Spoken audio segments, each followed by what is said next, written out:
Сәлем достар, біз бүгін қазіргі хит болып жатқан этно тахия деп жатамыз, тюбетейка.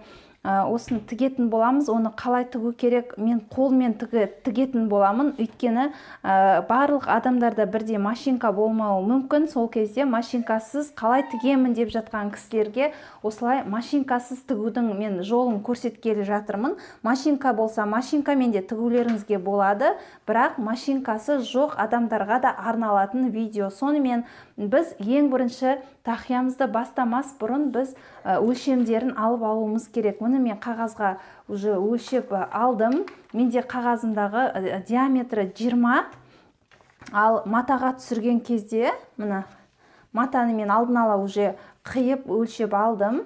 Менде 20 диаметрге, мұнда шетіне тігістеріне 1 сантиметр қалдырып, 22 диаметрмен барлық үлгілерімді, маталарымды қырқып алдым. Мұны барлығы 1 сантиметр шетіне тігісіне алдым. Енді мұнда бізде фетр. Бұл фетр жұқа фетр. Қалың фетр алып қойып жүрмеңіздер. Бұл не үшін керек дейтін болсаңыздар, бұл баста тахия жаңағыдай бос болып қалмас үшін, тік болып тұру үшін, керек қатты болу үшін матаны. Мынау бізде астар матамыз. Одан кейін мына негізгі матамыз, мына түсте алынған белер. Барлығының размері бірдей, 22 диаметр уже қырқылып тұрған кезде. Негізі бізге керек 20 диаметр айттым, шетіне 1 сантиметрден алған кезде бізде уже 22 диаметр болып кетеді. Ары қарай шетіне мына негізгі матамыз, мен қазір 56 размерге тігіп жатырмын. Мына 56 размерді мен өлшеп алдым. 2 сантиметр артық алдым, өйткені тігісіне кетеді. Мына жағында былай тіккен кезде 1 сантиметрден екі жағына кететін болғандықтан 2 сантиметр артығымен алдым. Міне мұнда да солай 2 сантиметр артық алдым. Барлығы 56 сантиметр болу керек сіздердің шетіне тігілетін маталарыңыз. Бұл да дәл солай фетр, астар мата және негізгі матаны осылай қиып аласыздар. Сонымен біз қазір маталарымыздың размерін келтіретін боламыз. Оны қалай жасаймыз қазір мен сіздерге көрсетемін. Мұны бірінші осылай жасап алған үлгімізді бірінші 0 деп белгілеп аламыз. Бір жерін қазір. Мысалы, мына жерден бастаймыз, Осы жерден бастайтын болсақ, өзіміздің мен 56 размерге қазір тігемін. Осы диаметрден 56 размерді мен белгілеп алуым керек. Мына жерден бастап, сызып алған жерден бастаймыз осылай. Содан мына былай қарай жаймен осылай отырып өлшеп аласыздар.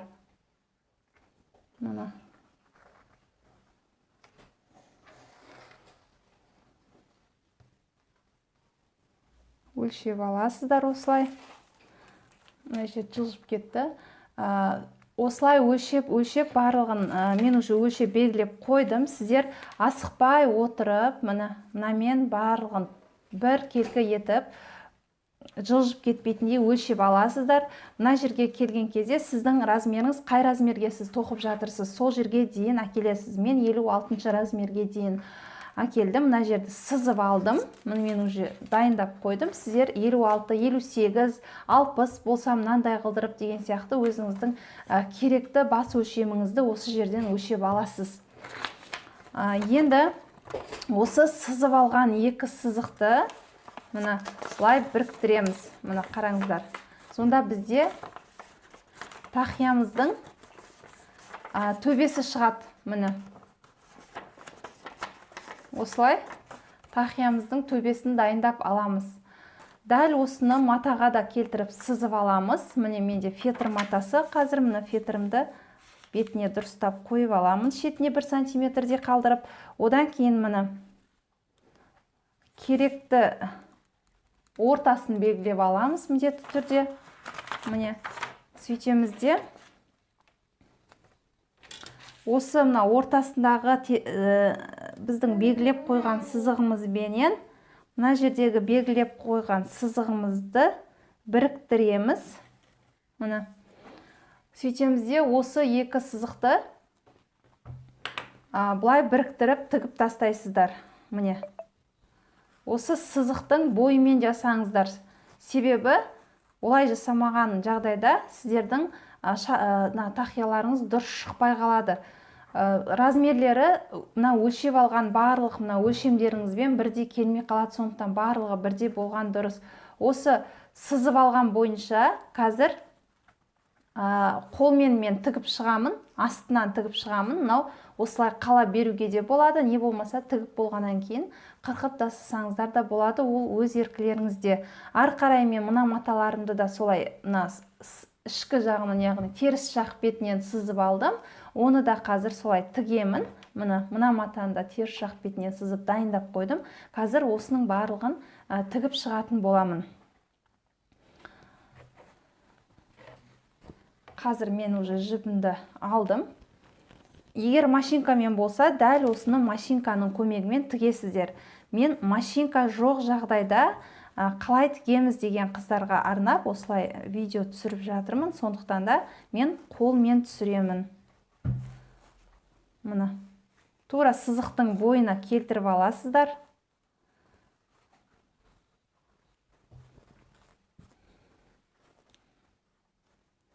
Сөйтесіздер де сызықтың бойымен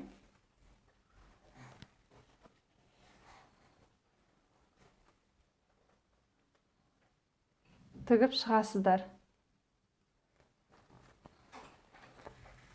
Бұл сіздерде ішінде қалып қояды, мына сызығы көрінбейді. Сондықтан да ештеңе қылмайды, барлығын көрсетпей бір инемен жүріп өтесіздер. Өздеріңіз сол ары қарай жасаңыздар. Міне мен тоқып тігіп болдым. Міне қараңыздар. Ешқандай да қолмен тігілгені білінбейді. Міне. Бұлай тігу үшін қазір қалай тігу керек екенін көрсетемін. Бұлай тігісі білінбейтіндей. Міне мен сыртындағы основной матасын және ішіндегі фетрді де тігіп уже кигізіп қойдым, сіздерге көрсету үшін. Енді астар матасын тігетін боламыз. Бір-біріне кигізіп қойдым. Енді ары қарай астар матасын тігеміз.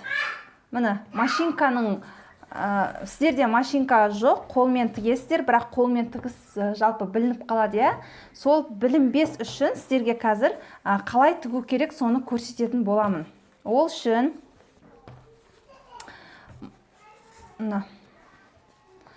сырт жағын қаратып аласыздар, яғни бір-бірінің ішіне іш жағын бір-біріне қаратасыздар.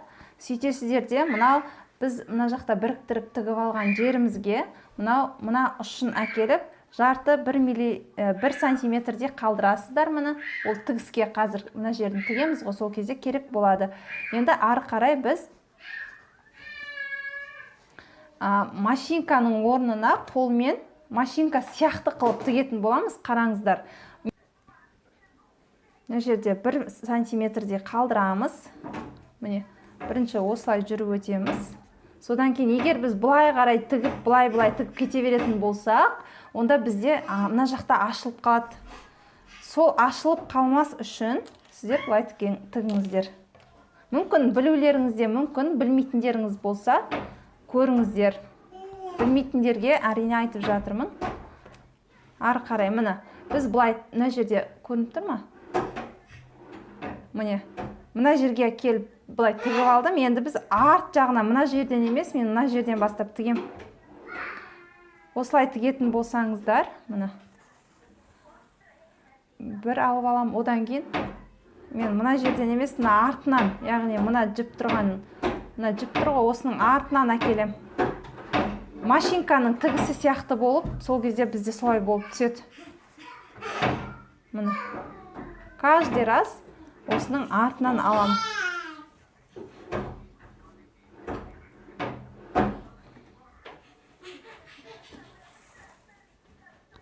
Міне сонда сіздерде машинканың тігісі сияқты болып сіздерде түсетін болады.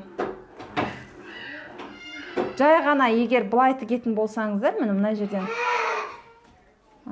жерден алып жай ғана былай тігетін болсаңыздар, сіздерде көрініп қалады, олай тікпеңіздер. Сол үшін мен тігісті көрсетіп жатырмын. Ой. Осылай тігесіздер. Осының барлығын былай айналдырып отырып, мынаның барлығын, осы астар матаның барлығын тігесіздер. Осы жолмен мына матаны да тігіп шығасыздар. Мен өзім тігіп сіздерге көрсету мақсатында тігіп алдым. Сонымен мына жерге дейін келіп, мына жерден аяқтайсыздар. Сөйтіп мынаны былай қарай әкелесіздер де, мынаны да сол тігіспен тігіп тастайсыздар да.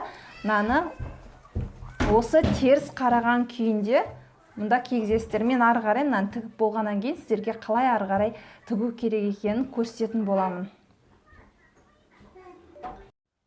Міне мен астарымды тігіп алдым. Сөйтіп, мынау фетрдан тігілген тақияның ішіне кіргізіп қойдым. Осылай ішкі бетін осылай көрсетіп, осылай саласыздар. Мұнда менде артық, өйткені қазір негізгі матамен қосып, былай тігіп қоюым керек. Ол пока осылай тұра береді. Менің айтайын дегенім, кіргізіп қойғаннан кейін, мынау ең бірінші белгілеп алған диаметрдің ортасы бар ғой, тігіп алған мына жерден. Осы ұшыменен мына ұшын екеуін тігіп аласыздар.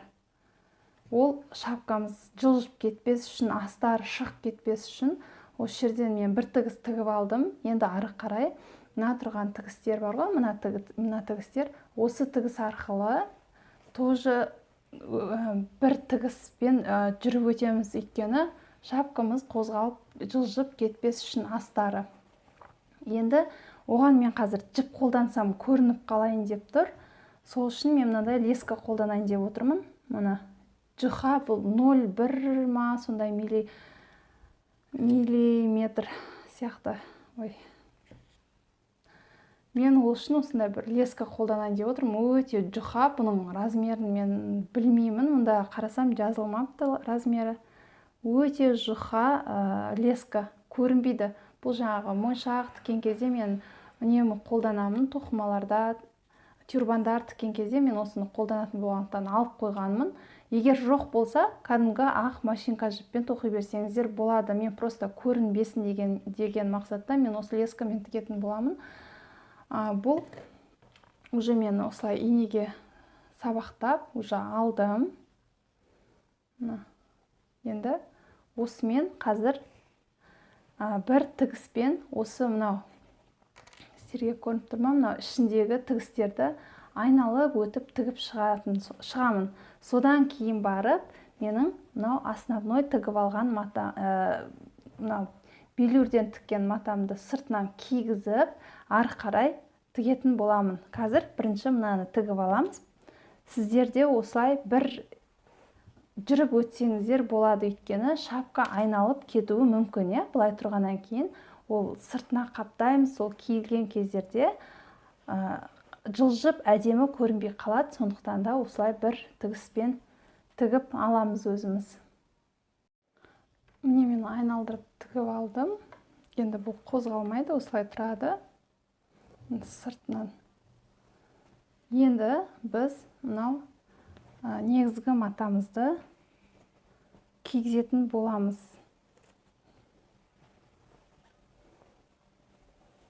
Тігіс тұрған жерге әкелеміз. Екеуінің тігісі бір жерге тұру керек.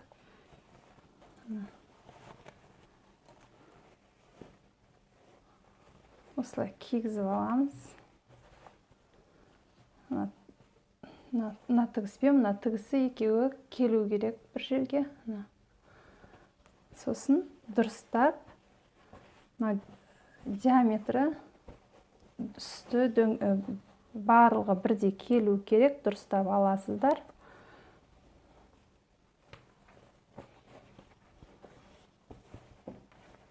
Мына жерінің бәрі бірдей болып түсу керек, тігістерінің барлығы.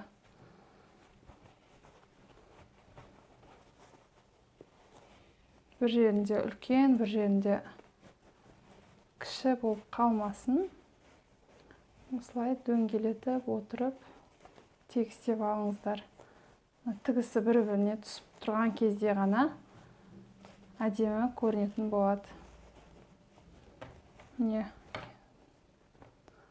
Дұрыс болды. Енді мен теріс қаратамын. Ішіне қарай қаратып аламын. Сөйтемін де, мына астар матамызды былай қайырып аламыз. Оны осы мына тұрған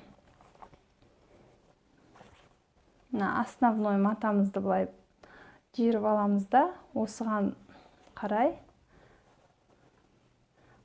осылай тұру керек, яғни сыртына астар мата шығып кетпеу керек.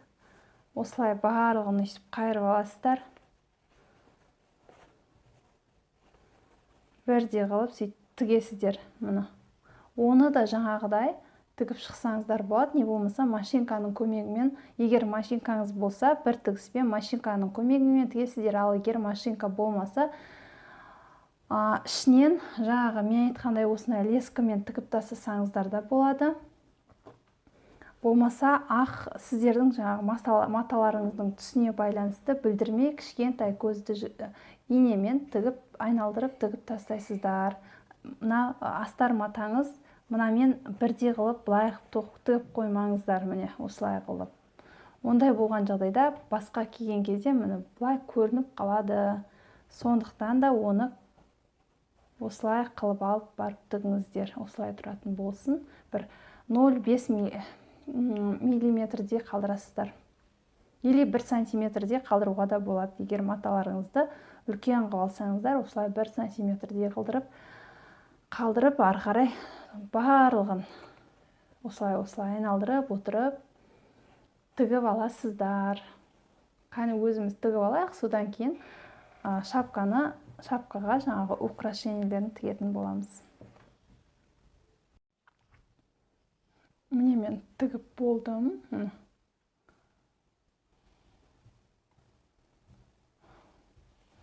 Мына астары міне. Сырты міне.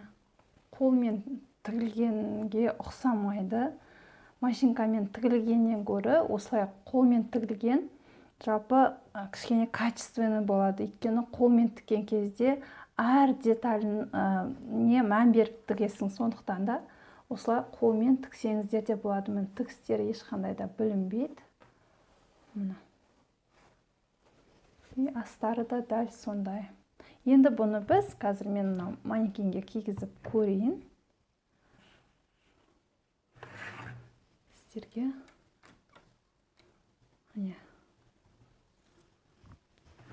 Осылай болып тұрады. Енді қазір біз бұған украшение тігетін боламыз. Мен енді дайындап қойдым. Қазір осыларды шапкаға келтіріп тігетін боламын. Мен осы украшениелерді қазір өзім алдын ала дайындап қойдым. Қай жерге қалай не қоятынымды. Мынаның ортасына қоймақшымын. Содан кейін мынаның шет жағына мыналарды іліп қоямын. Ол украшениесін қалай жасасаңыздар да өз еркілеріңізде. Не тақсаңыздар да оны өз еркілеріңізде. Мен қазір тағып болайын, тігіп болайын, сосын сіздерге көрсететін боламын.